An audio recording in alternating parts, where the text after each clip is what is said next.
वो 20 वर्ष के पहले ही ब्रह्मचर्य खो देता है, वो गृहस्थी लायक नहीं रहता। समय आने पर देख लेना, एक अच्छा सदगृहस्थ जीवन निर्वाह नहीं कर पाएगा वो। में कोटि कोटि प्रणाम महाराज जी। कोई भी टेंशन जल्दी से दिमाग से नहीं निकलती, बहुत कोशिश करती हूँ, इसके लिए महाराज जी मुझे क्या करना होगा? नाम जप। खाली दिमाग तो गंदगी ही तो भरेगी। अगर हमारे दिमाग में भागवतिक चिंतन है, परमात्मा चिंतन है, तो हम उसको 2 मिनट में डिलीट कर देंगे। नहीं तो जीवन भर आदमी जिसने गलत कभी बोला और सामने पड़ेगा तो जीवन भर कोई कोई द्वेष बनाए रहते हैं। विवेक तो वही कि एक क्षण में द्वेष को नष्ट कर दो और आनंद पूर्वक भगवत चिंतन में लगो। अगर भगवत चिंतन नहीं तो दूसरा कोई उपाय नहीं, आप ये पक्की बात समझ लो। अध्यात्म के बिना आप इन निगेटिव भावों को रौंद नहीं सकते। आप इनको रौंदने के लिए जब नाम जप करोगे तभी। कितना भी कोई भी भारी से भारी विपत्ति, भारी से भारी समस्या, भारी से भारी निगेटिव चिंतन हम नष्ट कर सकते हैं भगवान के चिंतन के द्वारा। ध्येय मापदी, जिन चरणों का ध्यान मात्र आपदा का नाश कर देता है। हरि स्मृति सर्व विपद विमोक्षणम, भगवान का स्मरण समस्त विपत्तियों का नाश कर देता है। और जब नाम जप करते हैं तो विवेक जागृत होता है। विवेक 1 मिनट में हटा देता है। नहीं तो उसी का चिंतन, इसने क्यों कहा, कैसे कहा, अरे फिर दूसरा, फिर तीसरा, वही इतना चिंतन करते करते फिर वो डिप्रेशन में पहुंच जाता है। ये ओवर थिंकिंग रोकने के लिए नाम जप अत्यंत आवश्यक है।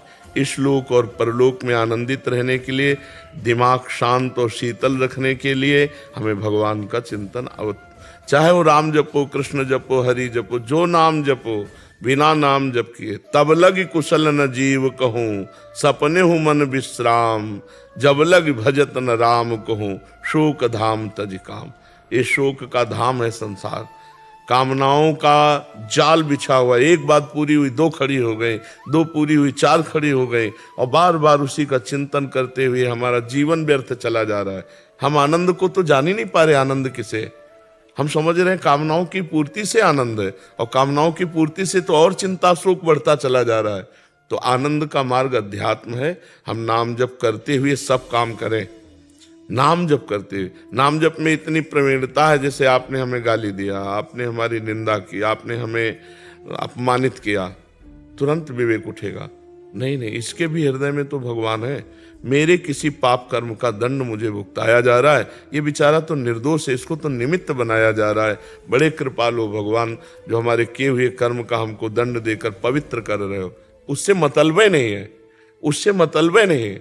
वो दुष्ट नहीं है। हमारी दुष्टता का किसी जन्म के जो कर्म है उसका दंड देने के लिए इसको निमित्त बनाया गया। ये विवेक, ये ज्ञान आपको 1 मिनट में बचा लेगा। दूसरी बात, इतनी नाम जप से क्षमता आ जाती है कि जैसे अपने हाथ से अपने चोट लग जाए, किसको आप गाली दोगे?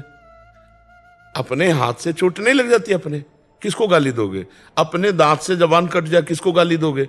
ऐसे ही सब में आत्मस्वरूप भगवान का दर्शन कर रहा है, तो दुनिया के द्वारा किए हुए प्रहार को ऐसे ही समझ रहा है जैसे अपने हाथ से अपने को दंड में। वो किसी को दोषी नहीं समझता, सब में भगवत भाव। उमा जे राम चरण रत, विगत काम मद कोह, निज प्रभु में देखें जगत, केशन करें विरोध। तो बिना भगवान के चिंतन के इस समस्या का समाधान नहीं हो सकता। जब तक सर्वत्र समबुद्धि नहीं आएगी, ज्ञान नहीं जागृत होगा, तब तक ये जलन शांत नहीं होगी।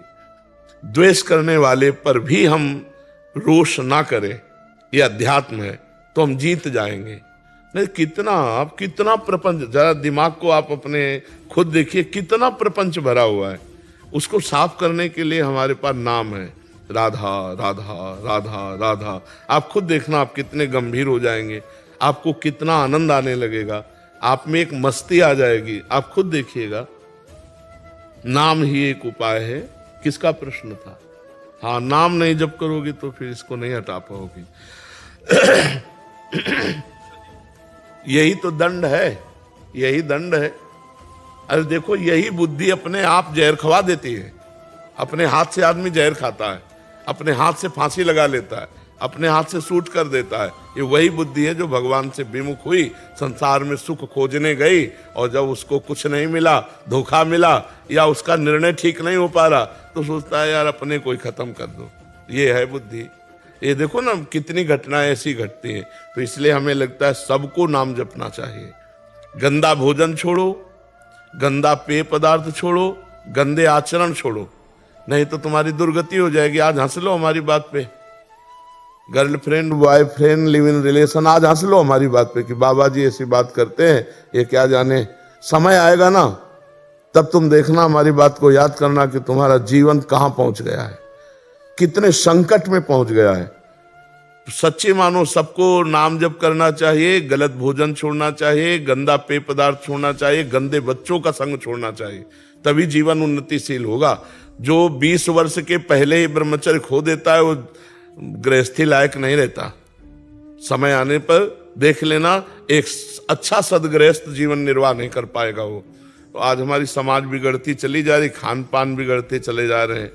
बच्चों को देखो ना, जब बच्चों की पसंद बोले चाउमीन, क्या कहते हैं, हाँ नूडल, पिज्जा, ये पसंद है, तो हम अच्छा पदार्थ जैसे रोटी दाल चावल सब्जी, ये शुद्ध जो घर के, ये पसंद नहीं आते। ये बहुत संभल करके भोजन, बहुत देखो, जैसा खाओ अन्न वैसा बने मन, जैसा पियो पानी वैसी बने वाणी, जैसा करोगे संग वैसा चढ़ेगा रंग। तो आज हमारा संग भी गड़बड़, मोबाइल जो चाहो देख लो, और मोबाइल में तो पूरा संसार है, जो चाहो सर्च करो देख लो। और खान पान तो देख ही रहे हैं पवित्र हो रहा है, और पान की तो पूछो मत, पीने के लिए तो मतलब नए नए बच्चे, छोटे छोटे बच्चे सब अपेय पदार्थ पीने लगे। हाँ तो इनसे बचे तो ठीक है, नहीं तो बुद्धि निगेटिव ही चिंतन कराएगी।